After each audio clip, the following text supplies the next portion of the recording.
Bonjour, ici Patrick Pierrat pour le bulletin de nouvelles Info Bref Affaires de ce jeudi 4 mai. Le syndicat des employés de l'Agence de revenus du Canada affirme que l'offre faite par Ottawa aux 35 000 employés en grève qu'il représente est inférieure à celle qui a été faite aux autres employés fédéraux.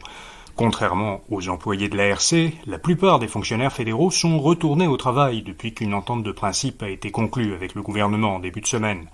Le syndicat des employés de l'impôt fédéral prévient que s'il ne reçoit pas de nouvelle offre, ses membres poursuivront la grève et manifesteront au Congrès national du Parti libéral du Canada qui se déroule à Ottawa d'aujourd'hui à samedi.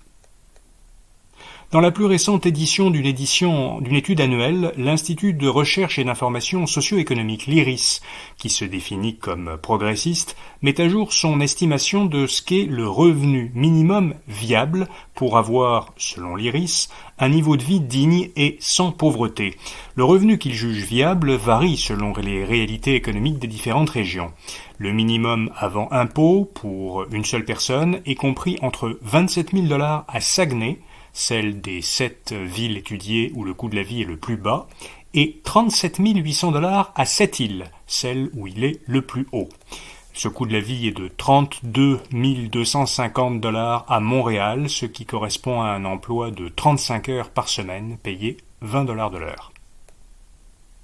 Le PDG du Cirque du Soleil, Stéphane Lefebvre, a évoqué lors d'un discours à Montréal que l'entreprise qu'il dirige a l'intention de se lancer prochainement dans le secteur des jeux vidéo. Il a donné peu de détails et a dit au Journal de Montréal qu'une annonce officielle serait faite à la fin du mois lors de l'événement d'affaires C2 Montréal.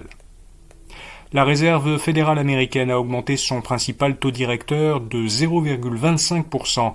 Il se trouve désormais dans une fourchette de 5% à 5,25%. C'est son plus haut niveau depuis 2006.